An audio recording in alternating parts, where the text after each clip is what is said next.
We bring a sacrifice of praise into the house of the Lord. We bring a sacrifice of praise into the house of the Lord. And we offer unto Him sacrifices of thanksgiving. And we offer unto Him sacrifices of praise. We bring the sacrifice of praise into the house of the Lord. We bring the sacrifice of praise into the house of the Lord. And we offer unto Him sacrifices of thanksgiving. And we offer unto Him sacrifices of praise. We bring a sacrifice of praise into the house of the Lord. We bring a sacrifice of praise into the house of the Lord. And we offer unto Him sacrifices of thanksgiving. And we offer unto Him sacrifices of praise. And we offer unto Him sacrifices of thanksgiving. And we offer unto Him sacrifices of praise. We bring the sacrifice of praise into the house of the Lord. We bring the sacrifice of praise into the house of the Lord. And we offer unto Him sacrifices of thanksgiving. And we offer unto Him sacrifices of praise.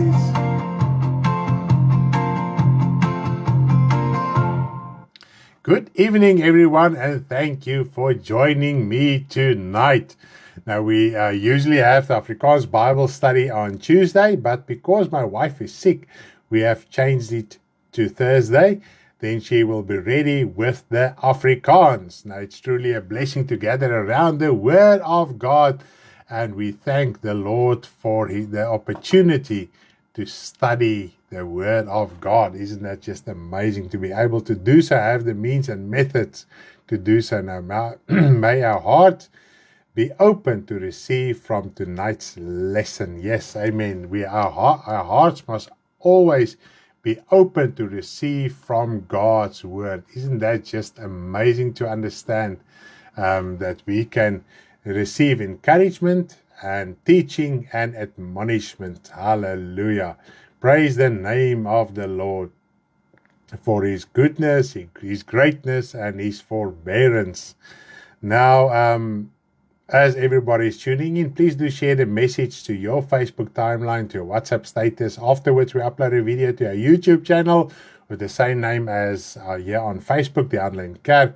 And then the audio and video we do share in a Telegram channel afterwards as well. Goeienaand almal, welkom. Karen is bietjie sekkies. Gister toe ek so begin voorberei met die Pasga, toe kom ek agter, jong, hierdie les vloei mooi. En gister toe besef ek ook presies, ek gaan vandag dalk moet bedien, so ek moet goed voorberei. En nou ja, vanoggend, sy het gesê, sy sal kans gee tot vanoggend, en vanoggend was sy nog nie lekker nie, sy is nog steeds nie lekker nie, sy lê daar op die bank, geweldige kopseer, en bietjie nog uitgeput en so aan. So ons bid ook vir beterskap, dat die Here haar gaan genees, en dan ook vir Deborah, bid baie ernstig vir Deborah, sy het ook die maagding en so aan, sy het gister baie siek gewees, sy het op 'n stadium vandag hier by ons kom lê en slaap en so aan, so bid ook vir haar, en almal wat ook siek is binne in die gemeente. So ons loof en ons prys die Here vir sy genade en barmhartigheid, en as jy swanger is, kan jy mos nie baie medikasie gebruik nie, so ja, die boortjies is maar so bietjie, ek kan maar sê, suffer so bietjie, mag ek het so sê, maar nou ja, as jy haar sien en hulle gesels so en hulle praat, en dan steek hulle baie goed weg, maar hulle is baie moeg en baie pap en gedaan, maar baie dankie vir julle gebede en meegevoel en almal wat al vandag uitgereik het na haar toe, waardeer julle ongelooflik baie. So yes, tonight we continue with our Passover Bible study. Tonight is the second part and the last part. And we've got some interesting stuff laying ahead tonight in our study. But before we are going to continue with our Bible study, the Passover Fulfillment 2, we will pray first and ask the Lord's blessing and His guidance for us, and also pray for everyone that is ill. Heavenly Father, we do thank you in the name of your Son, Jesus Christ, for the opportunity that we do have to serve you, Father, and to carry forth your word, so that we as brothers and sisters of you, Lord Jesus Christ, can be encouraged, and that we can learn more about you, understand who you are, and conduct our lives according to it, Father, because you make heaven heaven, and there is certain criteria that you by which you work and who you are that makes heaven heaven. And if we want to go to heaven, we must understand what it is that who you are that makes heaven heaven. And Father, and I pray that you will please help us in tonight's Bible study, and that this message can come to our heart and just be revealed in our hearts, Father, that we can understand who you are, Father, who your Son Jesus Christ is, Father. And we do thank you for that, that our hearts and our minds can be changed, so that we can think like you and talk like you, Father, and also understand your heart and your will for humanity at large. I do thank you for that, Father, in Jesus' name, that you have not casted us away. Vader, u het ons nie weggegooi nie, maar u het ons aangeneem. You came and you adopted us and you receive us through your Son, Jesus Christ. And we do thank you for that. It is by this means that you reach out with your love to save the soul of humanity. Father, we pray for everyone that is ill, of my wife and Deborah, and all those that we know and we don't know about. Father, please heal. It's really a time of illness and sicknesses here in Langebaan. Literally, it looks like every second, third person has the same illness. Even one of the children had to be admitted to hospital yesterday, Father. This is how serious it is, but we know, we trust in you, Father, that you can heal your children and help them and make them healthy and strengthen them, Father, so that they can carry on with the testimony of our Lord Jesus Christ. Father, I pray that you will please guide me and lead me and help me, that I can minister your word, Father, in spirit and truth and in loving kindness. In Jesus' name. Amen. Amen. Hallelujah. Thank you, Lord. Ag nee, word gou gesond, Deborah. Vinnige beterskap daarso. Dankie vir almal se boodskappe. Thank you for everyone's messages here on the comments on Facebook. Now let us go to our Bible study tonight, to the Passover fulfillment. That is now the second part. Last week we had the first part, and it is the third lesson, or the third Bible study of our Bible study series. We've got 28 parts. Tonight is the third one, but the second one of the third part. Passover fulfillment. Now, last week we discussed the meaning of Passover and its symbols, isn't it so? I don't know if you can still remember and recall some of those things that we talked about. And if you do have the manual and you went through it during the week, there's a lot of things that would come to mind that we minister here. There's a lot of things that we talk on the Bible study live that is not written in the Bible study lesson, and this is why we decided to present it to you as well, because as time passed and we grow spiritually and mature, so even the Bible study, but all the basics, everything that you need to know are in the Bible study. This sometimes just elaborates on some of the points and just makes it more richer and fuller and firm, because we need to lay our foundation properly. Okay. But now we are out of Egypt and in the desert, where Israel's journey began towards the promised land. Now, fascinating events took place during their journey. Now, one of the notable events is the manna that covered the ground every day except on their Sabbath days.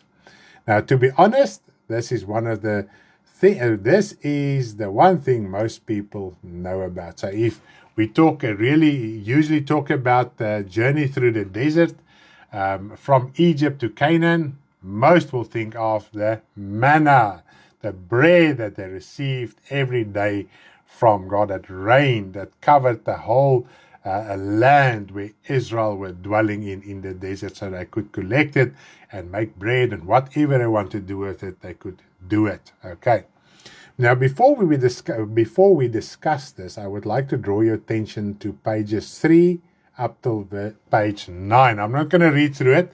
I just want to draw your attention to it, because in these pages we discuss the fulfillment of the law, the prophets, and the Psalms. It's very interesting. Now, the scriptures, the reference scriptures are written on page 3 and also on page 4. It's on page 3 and 4. Page 3 at the bottom, there's a heading, Fulfillment of the Law and Prophets. Now, there is the scriptures. You can read through them. We had the poll yesterday, and we gave the answer this morning. So here you can just confirm that the right answer was correct, or the correct answer was right. So you can just read through the scriptures, because we need to understand what is the fulfillment of the law, the prophets, and the Psalms. Okay, it's all three of those elements, if I can put it like that came into fulfillment. Not just the law, not just the prophets, but the law, the prophets, and the Psalms. Why the Psalms? Because the Psalms contain a lot of prophetic word regarding the Lord Jesus Christ. Now, it is extremely important to understand and comprehend fulfillment from heart. We need to understand this. Otherwise, there will remain confusion in our minds regarding the Old and the New Testament. It sounds irrelevant to understand fulfillment. But I think in our day and age, in our Christian world today, there is such a confusion, and there are so many doctrines that extends from Jewish beliefs right up till hypergrace. And because fulfillment isn't understood correctly according to the word, without avoiding certain scriptures, if we can really understand it and take all scriptures into account, then we can understand what fulfillment is. And then the New Testament is not confusing. The Old Testament is not confusing. Then you will understand why there's an Old Testament and why there's a New Testament, and how we must conduct our lives according to the New Testament. We realize many still walk with thoughts and ideas of the past by teachers who could not properly explain fulfillment. And I can remember as a young convert, and while I was a congregation member, there was actually no pastor, even presidents, heads of denominations, big denominations, that couldn't properly explain fulfillment. It's so deeply burned into our minds that we're still talking about it, making it difficult for us to understand the fulfillment of the law, prophets, and the Psalms. Okay?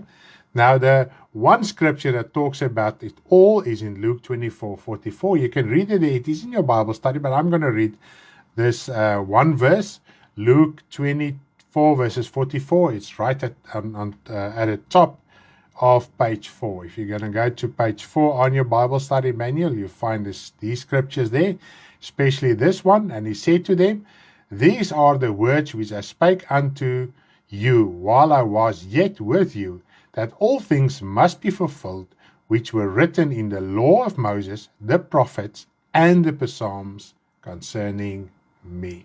Okay, so I think that is clear, but we need to understand how it came into fulfillment and what does it really mean. Now, I can truly tell you that if you understand fulfillment by heart, most confusion regarding the New Testament will be clarified. Now, let us run through some of the elements we discussed last week. This is going to be a quick, just a run through. And last week we actually came to understand what was the broader meaning of Passover, and we touched and clarified most of the elements why the Passover and how it came into fulfillment. Now you can read all that from pages 10 till pages 20 of your manual. So I'm not going to read through that. I'm just going to touch and run through quickly on some of these points that we discussed last week, just as a reminder so that we can continue with our Bible study tonight. Okay. Now, first of all, the Lamb. Now, Jesus Christ is the fulfillment of the Lamb. Okay. The whole institution of the Passover centered around the Lamb, isn't so? So everything that it had to do, everything had to do with the Lamb that was sacrificed. Now, then we talked about unleavened bread. They had to eat unleavened bread for 7 days, started with the Passover, or beginning with the Passover. Now, the unleavened bread symbolized the removal of sin. And it also, what we discussed as well, they had to physically remove the leaven. Now, how we must remove leaven is by the confession of sin. So if we confess sin, we are removing leaven from our lives. Okay. Now, Jesus is also the bread of life. That is the word of God and the Lord Jesus Christ. Now, we can only eat of Jesus Christ or have fellowship with him when sin is removed, and we must go through him to the Father to confess our sins. And when we confess our sins and we repent of our sin, and then we can have fellowship with the Lamb and also with the Father, because Jesus Christ said if we accept him, we accept the Father. If we have fellowship with him, we have fellowship with the Father. It starts with the spiritual rebirth and daily confession of sin. This is how we must remove leaven from our lives. In the Old Testament, with the Passover, they had to physically act it out. Okay. Then we talked about the blood of the Lamb. That is a symbol of Jesus' blood. He shed for us for the remission of sin. And it was the only reason, the only purpose of the blood of Jesus Christ is a remission of sin. And because we don't understand the power of forgiveness and to be cleansed from sin, therefore, there are so many false doctrine regarding the blood of the Lord Jesus Christ. And it gets used in so many slanderous ways, instead of understanding what the Word of God is telling us regarding the blood of Jesus Christ, without avoiding all the scriptures regarding the blood of Jesus Christ. By repentance, his blood cleanses the heart and soul of man. Okay, then we talked about the hyssop. The blood had to be applied with hyssop, which means cleansing or purging from sin, thus forgiveness. That is what they acted when they took the hyssop and they soaked it in the blood and they applied it to the doorpost. That hyssop symbolized forgiveness or purging of sin. In other words, the blood with the hyssop symbolized that the hyssop with the blood is purging and cleansing your heart. And therefore, and when your heart is cleansed, you are forgiven. When you confess your sin, it gets forgiven, and so your heart are cleansed from all sin. So that is what that symbolized. We also talked about the firstborn. The firstborn is the soul of man. Okay. Then we talked about the house. The house is your spiritual house as a whole, which is your soul. Okay. Now, Egypt is a symbol of this sinful world and all the things of this world, the lust of this world. Now, Israel is symbolical of the children of God. And remember, since Jesus Christ, there are no partiality with God. The wall of division has been removed, the enmity, that which caused enmity between the rest of the world and the Jewish people was removed by Jesus Christ. And since Jesus Christ, there is no more favor of any race, nation, tongue, whatever case you might be, not even gender. If you come to the Lord, you open your heart, he accepts you, and you can start to serve him. Then we talked about because the whole institution of the Passover symbolized repentance, the acceptance of the Lord Jesus Christ, and repenting, confessing of sin. And then they were also baptized in the Red Sea and in Moses. Why in Moses? God gave the law through Moses, so they were actually baptized into the Old Testament law. So they were covered with the Old Testament law. Now we must be baptized in Jesus Christ, into Jesus Christ, so that we can be covered with grace and mercy and truth, and so receive the Spirit of God. This is how important and amazing baptism is. Instead of just make it off as some, you must do it, you can do it if you want to do it. It's not that important. It's just a step of obedience. But if we can really grasp the magnitude of baptism, then baptism has a real effect in our life. And then we can understand actually what happened the day with your baptism. Last week's teaching was absolutely mind-blowing. So many questions, so many answers. Praise the Lord. Ek het totaal niks geweet van vervulling en was my lewe lank 'n kerkganger. Het dit hier geleer en was 'n groot vreugde om te verstaan. En ek moet net vir julle sê, dis baie keer vir alles wat kom by vervulling en jy het nog ou gedagtes in jou. I just want to talk it through a little bit in Afrikaans. En jy het nog ou gedagtes in jou. Dit vat baie keer tyd, want nou hoor jy wat ek sê en jy sê jy ek het hom so. Nou sit jy af en dink jy, okay, nou wat van dit, want dit is nou dinge wat jy aangeleer het. So, en dit is wat die woord sê, die woord bring ook suiwering. Die woord is ook soos water wat suiwering bring. Dan het die bloed van Jesus reinig ons van sonde. The blood of Jesus Christ cleanses your soul from sin when you confess your sin and you repent from it, okay? This is what the blood of Jesus does, all right? First of all, what the word of God does and what it means that it cleanses your soul.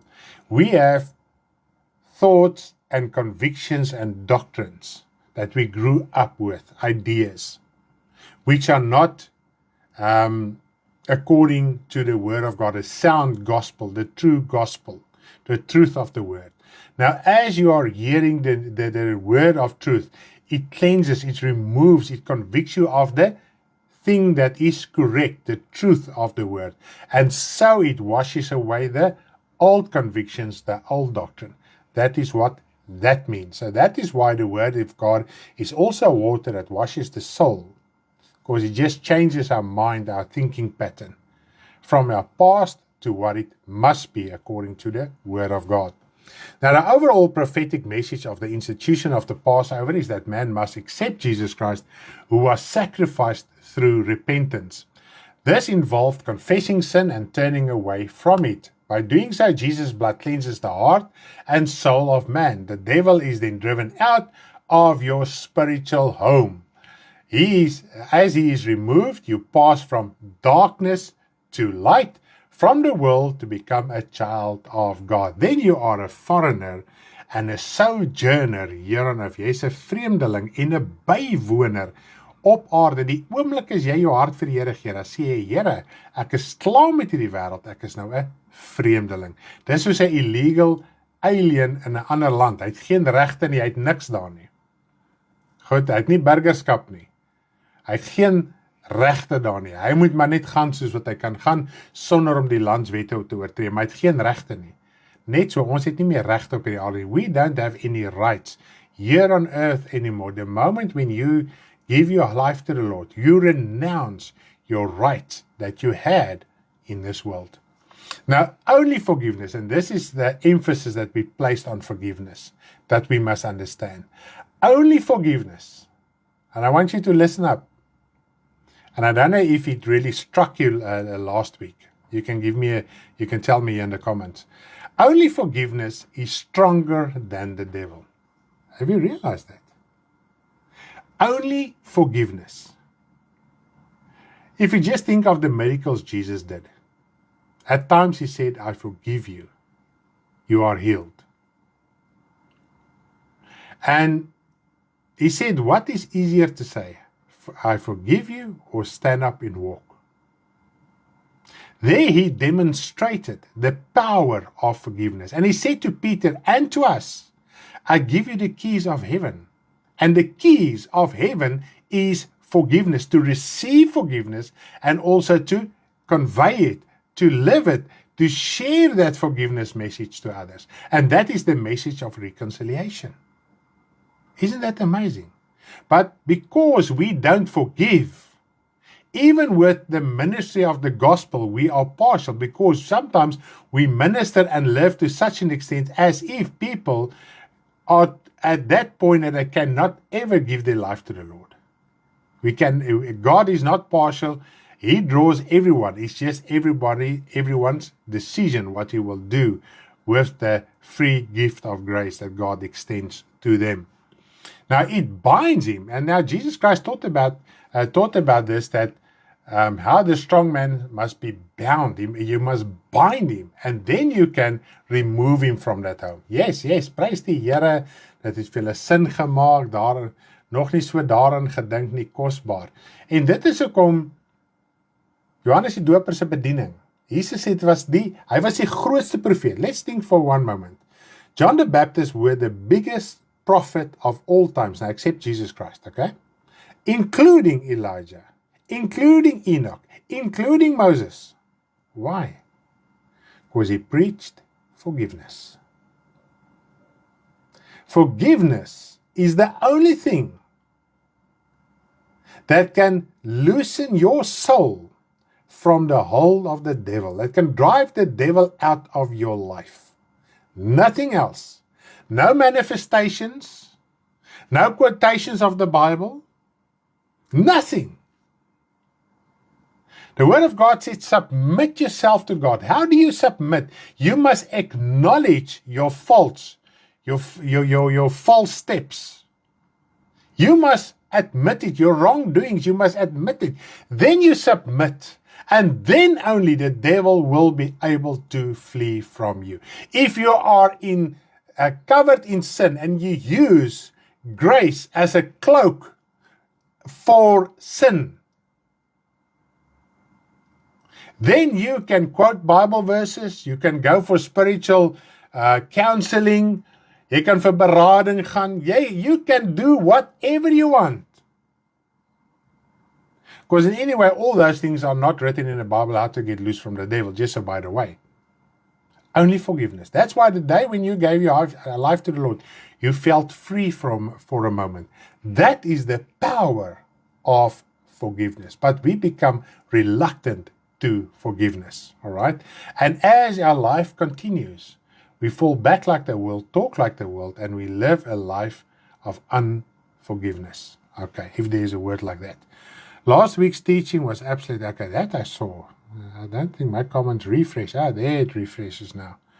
Vergifnis is dan gelykstaande aan liefde, ja. Sonder, in liefde is daar vergifnis.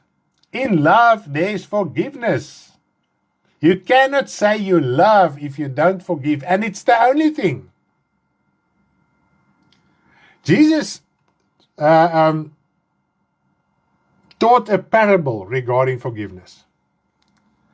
How this servant, his debts were completely removed and forgiven by the master. And he went away. And he went to his fellow servant who owned him something. And that was just a little bit compared to the amount that he was set free from, forgiven from. And at the end, the master said and called him, because all the other servants, and remember, Jesus Christ talks about servants. Servants means, and fellow servants. We are brothers and sisters in Christ, okay? And at the end of the day, because he didn't want to forgive his brother by heart, his fellow servant by heart, he would be placed into prison even for those things that was forgiven him. So Jesus het die gelykenis vertel. Dat onvergewensgesindheid, unforgiveness, submission, forgiveness, freedom in Christ, that is right. Onvergewensgesindheid kan maak dat jy gaan pa staan weer vir die sondes wat weggewas is in jou lewe. Maar dit sal eers aan die einde gebeur. Nie nou al nie. God is nou genadig. Maar is iets wat ons in gedagte moet hou. Want as ons nie vergewe nie, kan ons ook die ewige lewe mis. Goed. Iemand wat verseker is, het die liefde nodig, geen mens is perfek nie, daarom dat ons liefde, vergifnis nodig het. En ons moet dit ook uitleef. And that is the thing, dit is die ding wat die Here Jesus gesê het. Wees volmaak soos julle Vader. God is liefde. Die standaard is liefde. Ons gebruik baie keer te veel die verskoning, ons is so perfek nie. Ons moet sê, ek moet perfek raak soos die Vader. Want sy liefde moet in my wees. En as sy liefde nie in my is nie, kan ek nie die evangelie uitdra, soos wat hy dit graag wil uitdra nie. Want hy sê, ons moet vermaan, ons moet ander mense leer, asof God deur ons leer. En dit is die groot sy van die saak. Ons teen soveel om liefde te ontvang. Dan voel dit ons het liefde. If you receive love, it doesn't mean you have love. But when you receive it, you must be so grateful that you will want to start to live out the love that you receive from someone else. And that is God the Father himself. Now, okay, that I've talked about. Now, the blood of Jesus Christ cleanses the spiritual home, and then your soul can dwell within the kingdom of God. That's the only time when your soul can be in the kingdom of God, is if your soul is cleansed by the blood of Jesus Christ through repentance, etc. Everything then has, everyone has the responsibility to keep the devil out daily through holy conduct and confessing of sins. This is to remove the leaven of sin. Now, like all prophetic institutions, it lasted only for a period of time, as with the Feast of Unleavened Bread. Now, beginning with the Passover, they had to eat unleavened bread for 7 days after eating the Passover lamb. For 7 days they had to eat unleavened bread, but it started with the Passover, and it still continued after they ate the Passover, okay, for the remainder of those 7 days. Most institutions, such as a Passover and unleavened bread feast, were everlasting. You will often find in the Old Testament that the Lord talks about this is an everlasting commandment, and everlasting institution. Now, this means when it comes to fulfillment, it must be lived as an everlasting institution. Only that words can only come true and can come into fulfillment once you live and accept the fulfillment of those physical institutions. This is where the understanding of fulfillment is extremely important. Why? Since the fulfillment, we are not allowed to depict, act out, or use Old Testament institutions as was instructed to them. If we do so, we distance ourselves from the grace and redemption brought about by Jesus Christ the Lamb. We must understand what it depicts and then act according to its fulfillment. Now we read in Galatians, and this is quite extremely important, very, very important.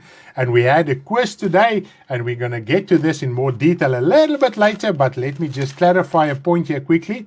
Paul uses here the physical circumcision as an example. Now that scripture is gone. In Galatians, I just want to see if I can get where circumcised, even circumcised.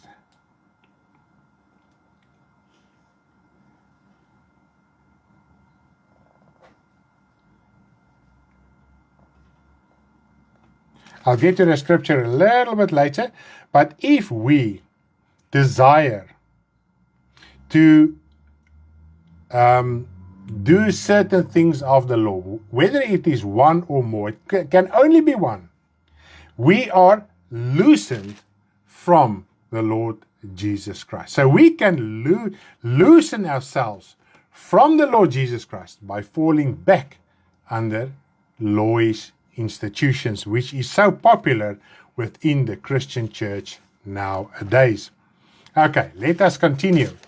When we have accepted Christ the Lamb by repentance, we remove leaven from our spiritual home by confessing thereof. That is just to come to with a broken heart to the Lord, an acknowledgement of your past life. You don't have to confess every single sin the day when you give your life to the Lord. It's impossible, but you break open and you have just this remorse of your entire life. And if you could have named all your sin one by one, you would have done that. Let us see quickly. Let us see quickly. 5:4, yes, okay. It starts with verse 2. Dankie, Lani. Let's see, verse 4. You have become, Galatians 5 verse 4, you have become estranged from Christ, you who attempt to be justified by law, you have fallen from grace. So even if you try to do only one part of the law, one single law,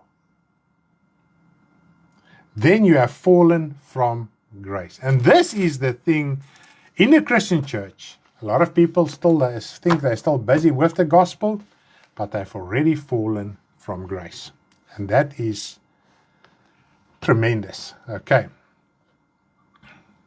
Now, the unleavened bread feast began with the Passover. On the first day, the lamb was sacrificed and eaten.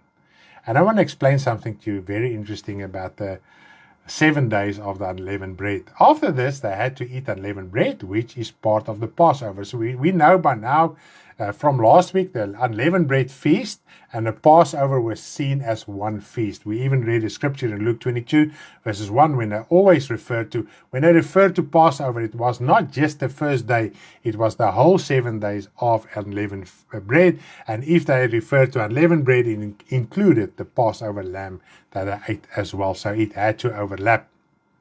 Now, let me explain something very interesting to you, because I've always wondered, why did I have to continue 7 days to eat that unleavened bread? I don't know if you've wondered about it, because I have wondered about it. I question it, and I got the answer for you. I believe I do have an answer for you. So let us get to the answer.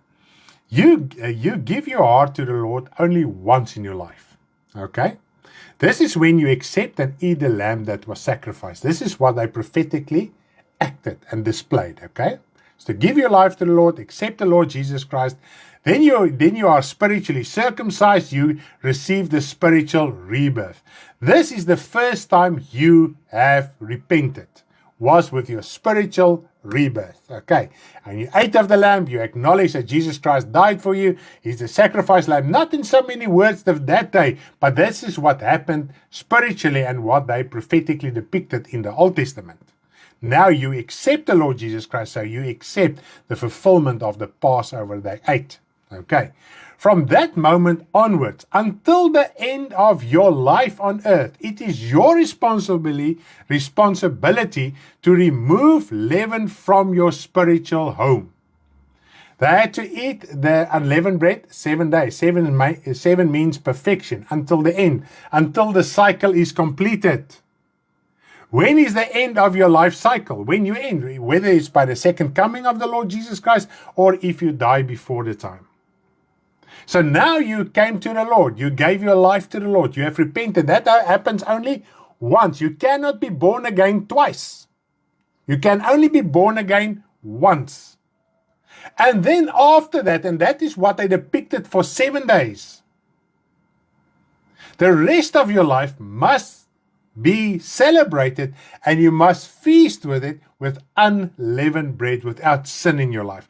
And when you do sin, you confess your sin. You remove the leaven by confessing your sin, by repenting on a daily basis. And this is what Jesus Christ says, that you must crucify yourself. You must deny yourself. You must repent on a daily basis. This is why they ate unleavened bread for 7 days. But I only came to the Lord the first day. And this was prophetic institutions they had to repeat, but now it happens once in your life. You cannot repeat spiritual rebirth more than once in your life. It's not a process giving your heart to the Lord. You give your heart to the Lord or you don't give your heart to the Lord. And then from there onwards, for the rest of your life on earth, you must eat unleavened bread. You must eat a life without sin. Okay. Isn't that amazing? Because Jesus Christ is the unleavened bread of sincerity and truth. You are doing a beautiful thing. I love it. People need to hear it. Is God great? Jesus is King of all. Hallo, Stefan. Stefan praat so lekker met ons op WhatsApp. Hallo, Stefan. Hy praat sommer 'n vraag. Hy is nie skaam en bang nie. So prys die naam van die Here, ons sal lekker met hom gesels. Cynthia, nou maak alles sin. Ag, ek is so bly, Cynthia. Wow. Prys die Here, verstaan baie mooi. Tannie Karen, daar sy nou verstaan dit. Dit is net amazing. Now, after they accepted Christ and sin and the devil were removed, they were baptized into the Red Sea to save them once and all from Egypt. That's why that baptism took place. We discussed it last week. This prophetic baptism buried the past and removed the iniquity of slavery of Egypt. That is, removed the slavery and iniquity of this world. Okay. Now, baptism is the completion of the salvation of the soul. What did Jesus Christ say in Mark? You must believe and be baptized, then you are saved. Not believe only, not baptized only.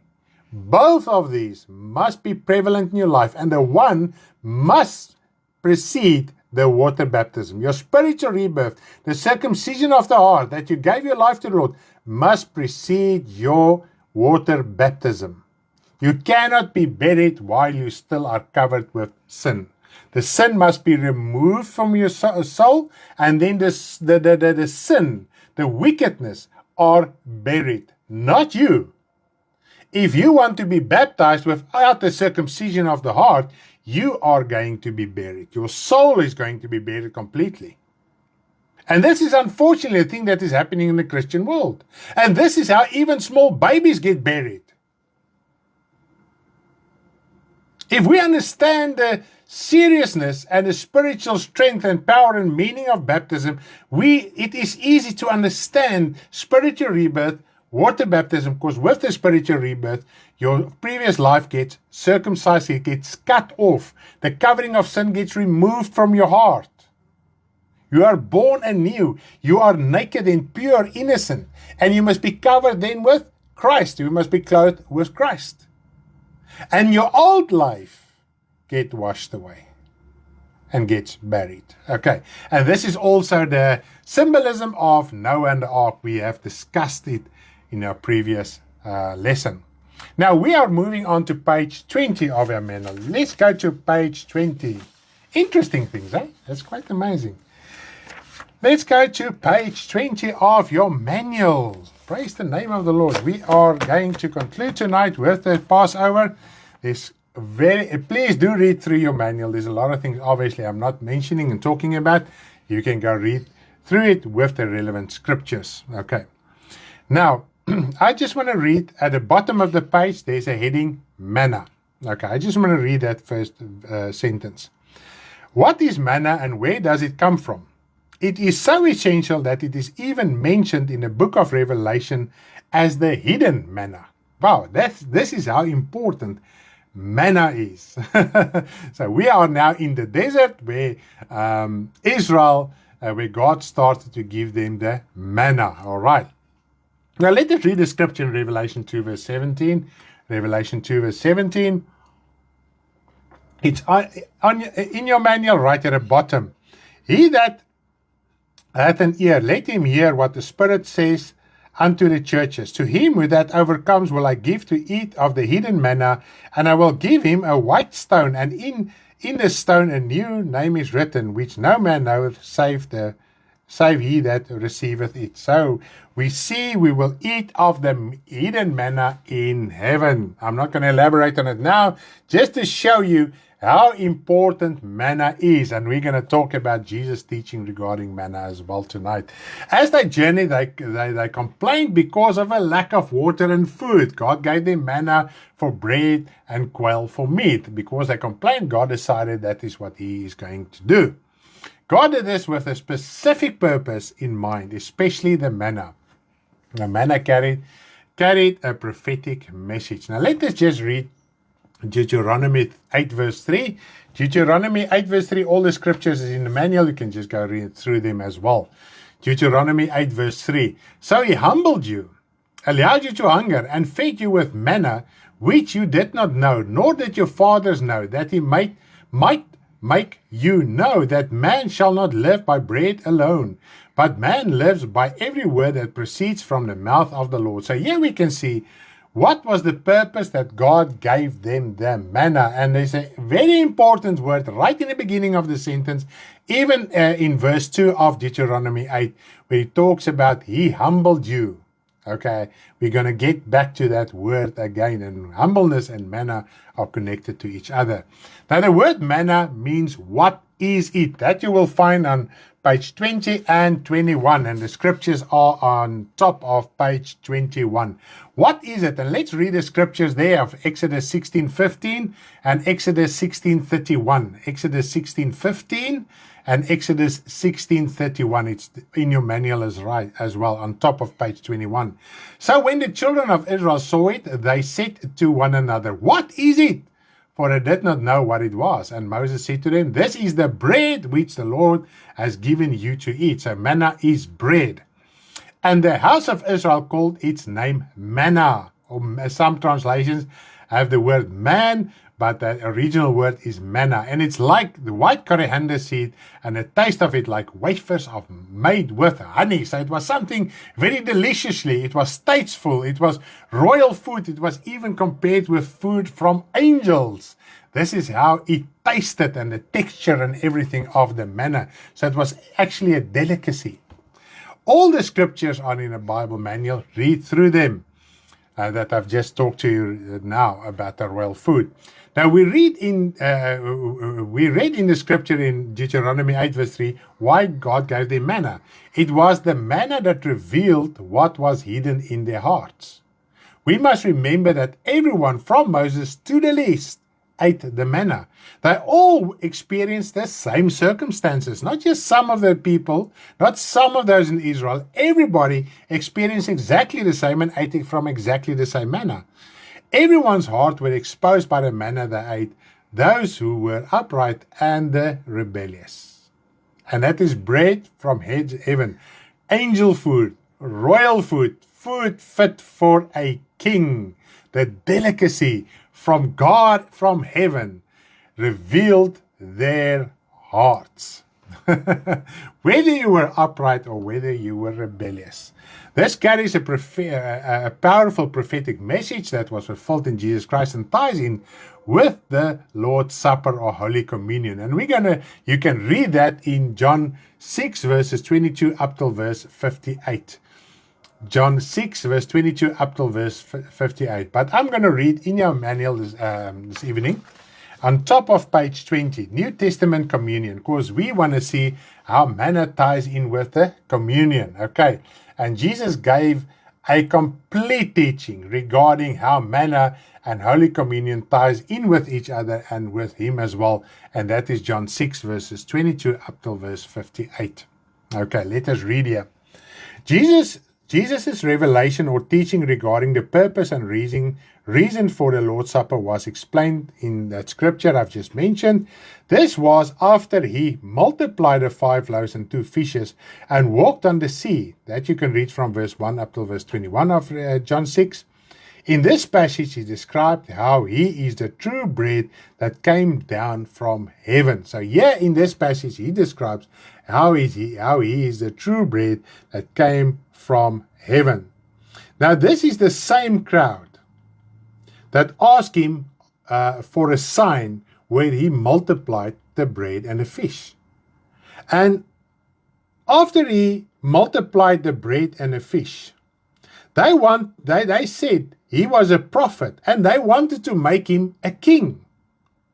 And the next moment they asked him a sign from heaven. So it shows you, and this is how ironic it is, if man's heart is hard not to believe, he will even overlook what God gives him and the miracles that takes place in his life every single day. Remember, the manna was a miracle from God every single day.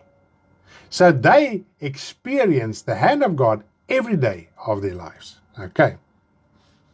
Now Jesus further explained to them that the sign they desire is him, the true bread that came down from heaven, which the Father gives to the world. Now that is the last sentence of the second paragraph.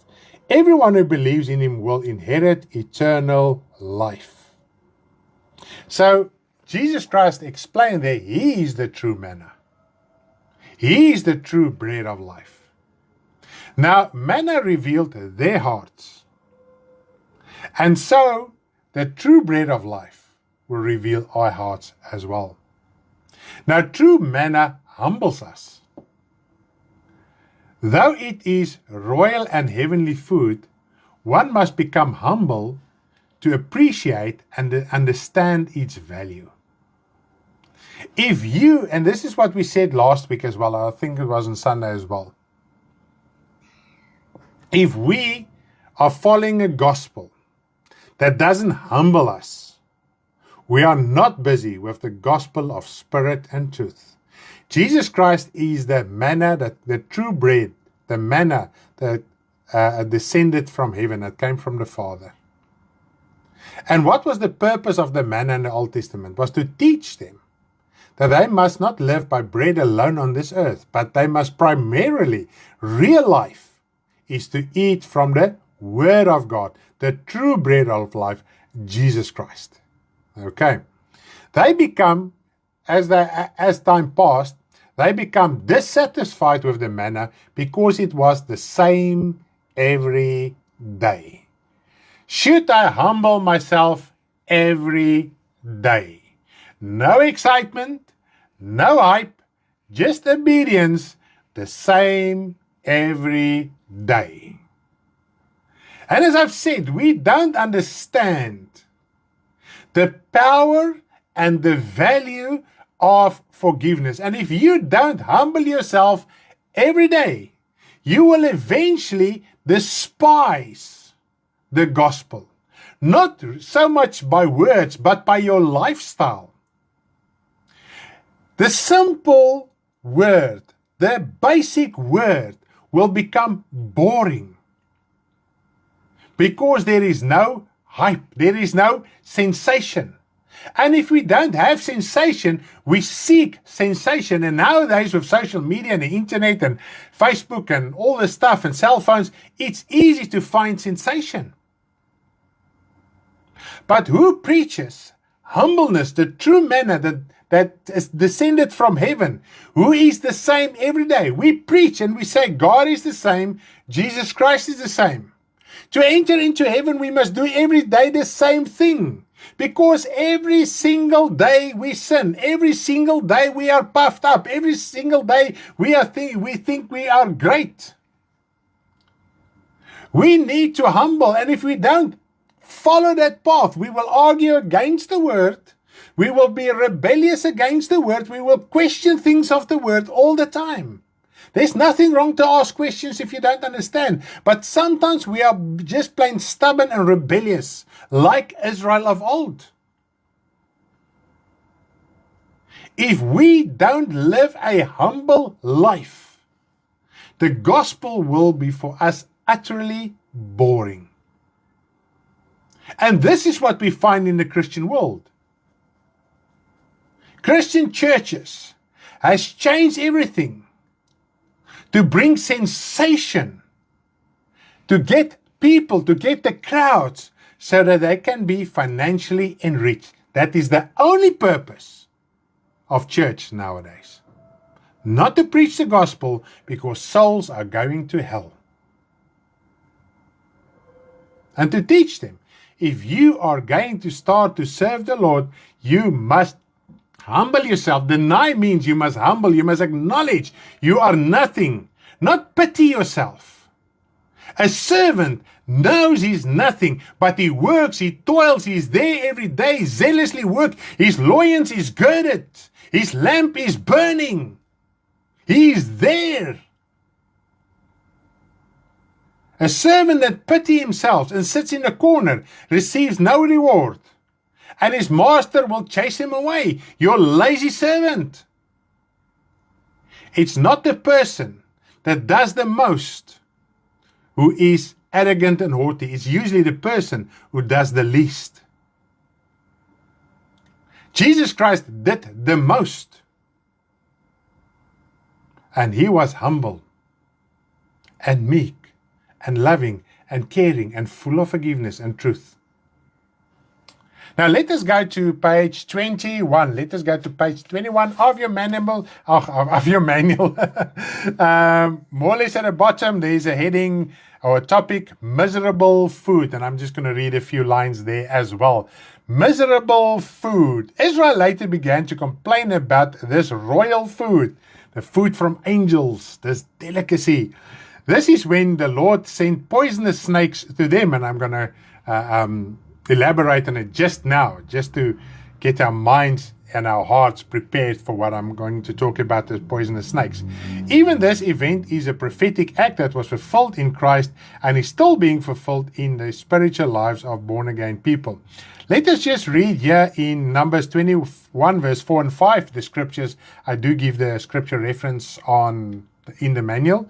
Numbers 21, 4 and 5, Numbers 21, 4 and 5.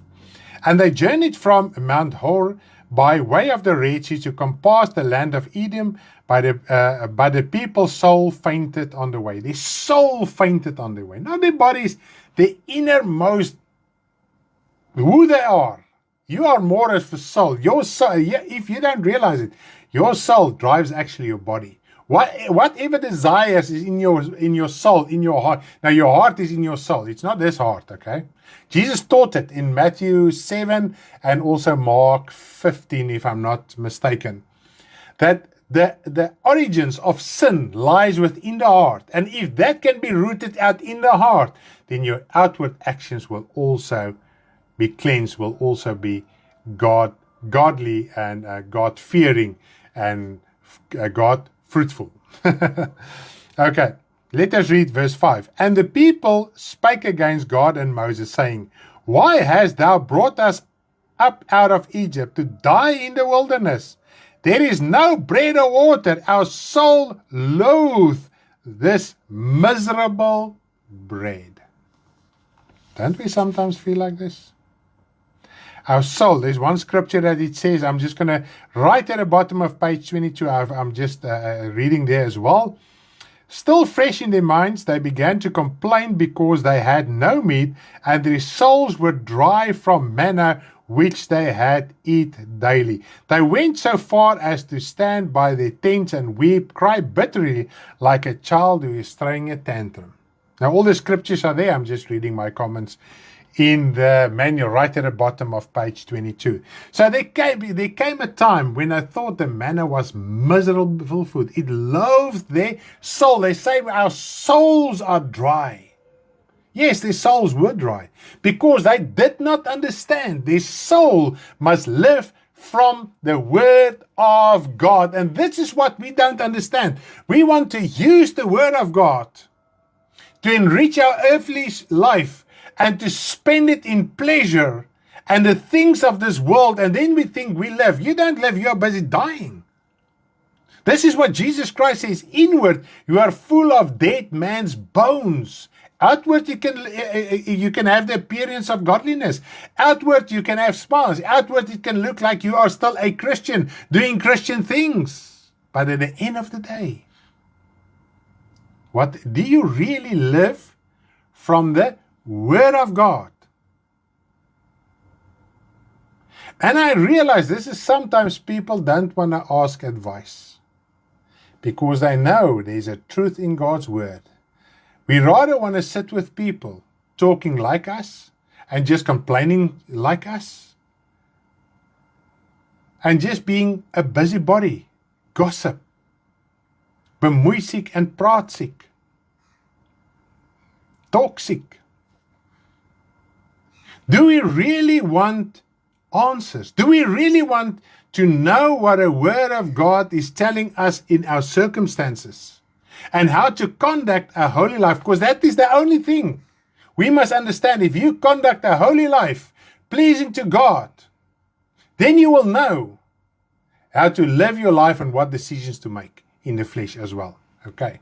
I love this in the scripture. He humbled you, allowed you to hunger as if you are of humble you know that on a dangerous path, brothers and sisters. That is correct.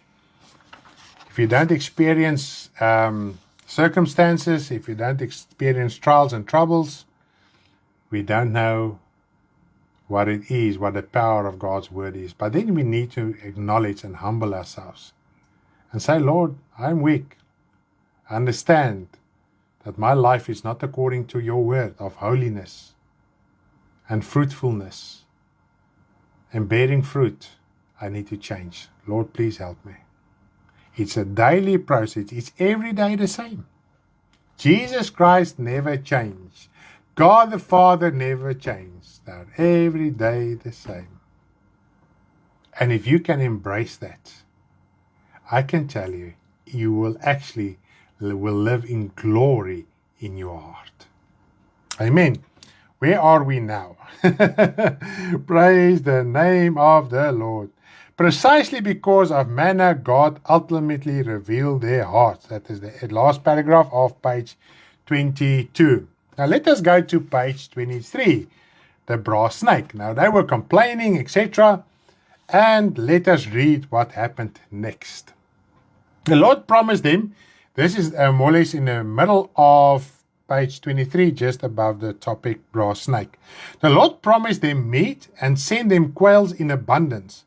But the anger of the Lord was kindled against them and brought a great slaughter among them while they were eating meat. The meat was still between the teeth while the anger of the Lord were kindled against them.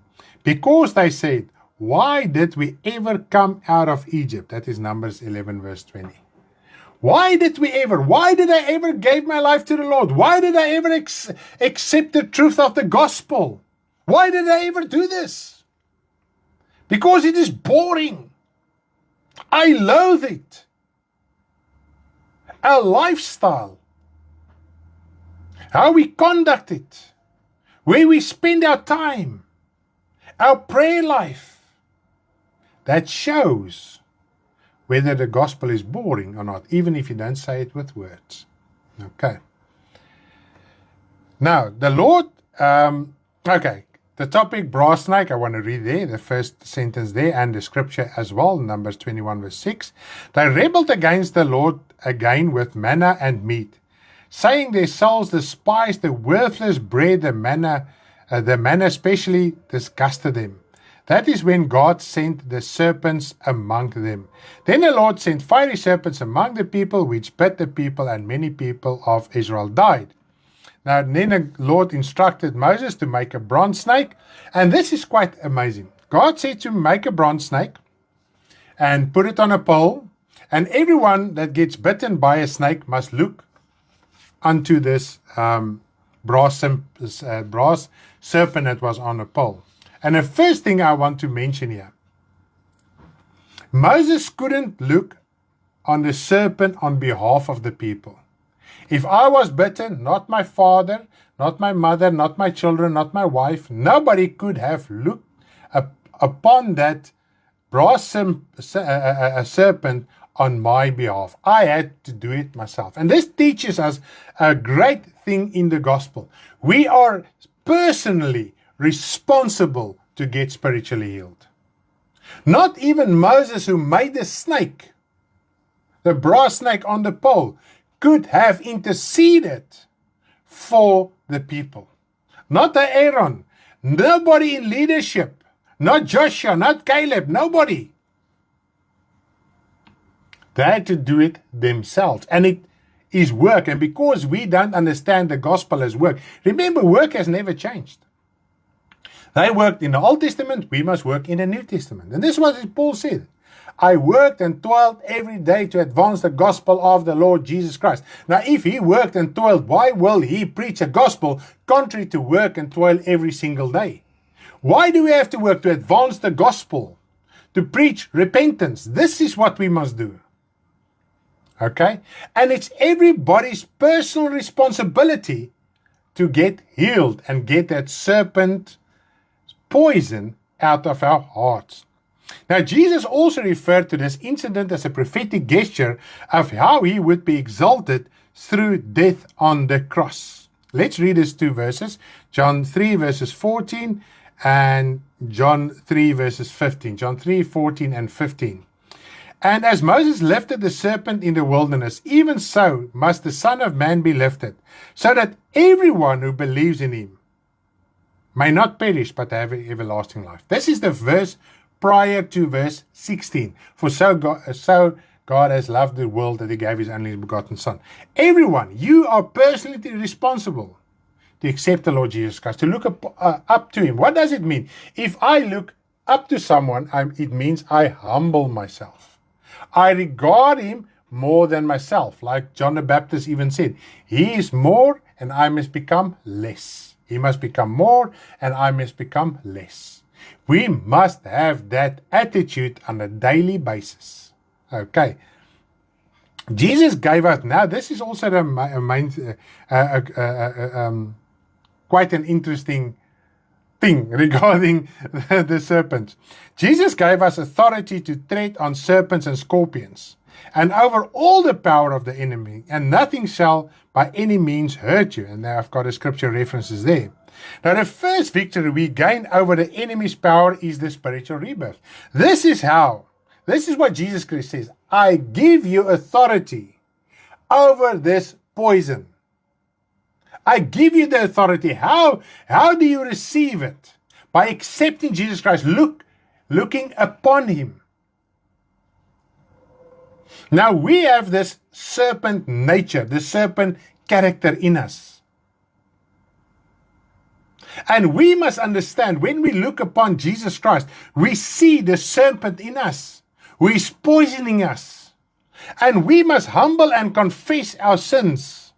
Jesus Christ said we must watch and pray after our conversion. So we must keep the leaven out of our lives and not fall back under sin.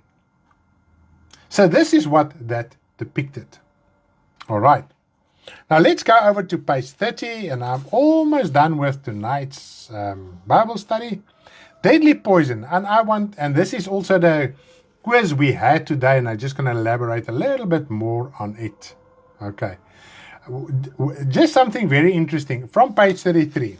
I'm not going to discuss it. Please read it through on your own time. From page 33. Jar with manna, Ark of the Covenant. There you can read, while the manna was placed in a jar in the most holy place in front of the Ark of the Covenant in the Old Testament, and how it's prophetically fulfilled in the heavenlies. And we can be partake of that. Okay, so read from page 33. That I'm not going to do it tonight. Deadly poison. In 1 Corinthians 15, verses 54 till verse 57. Read that scriptures. 1 Corinthians 15, verses 54 up till verse 57. It is mentioned that sin's power is the law. The power of sin is the law. And that's why in the Old Testament they were under the power of sin. That's why every single person who died in the Old Testament, soul went to hell, even if they tried to live righteous, because they were under the power of sin. The law was the power of sin. Should believers again keep one or more Old Testament law, the serpent bites with the power of sin, which causes death. Believers are seriously addressed to sharply admonish those who fall back under Jewish traditions, so that they can be healed again in faith. Now that you can read in Titus 1 verses 13 and 14. Let us read it quickly. Titus 1 verses 13 up till verse 16. Titus 1 verses 13 up till verse 16. This testimony is true. Therefore rebuke them sharply, that they may be sound in the faith, and not giving heed to Jewish fables and commandments of men who turn away from the truth. All things are pure to the pure, but to them that are defiled and unbelieving is nothing pure, but both their mind and conscience are defiled. They profess to know God, but in works they deny him, being abominable and disobedient and reprobate for every good work. So we can confess one thing, but our actions, our deed, our works prove something different. And here he says we must rebuke those sharply, because they turn away from the truth. They are still busy with a gospel, a form of godliness, but they have deviated from the truth. Now, as we are turning over to page 30, that was page 28. Sorry, that was page 28. Now we are going to page 30. Manna reveals the heart. And I'm going to talk this through with you. Communion, and then on page 31, communion reveals the heart. Now, we know the mixed population went, there's a mixed population that also went with Israel from Egypt, okay? Because there's a lot of other nations, and Egypt as well, that also feared the God of the Israelites, and they also exodus with them, okay?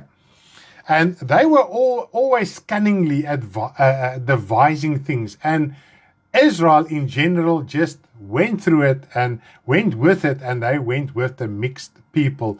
And this is how they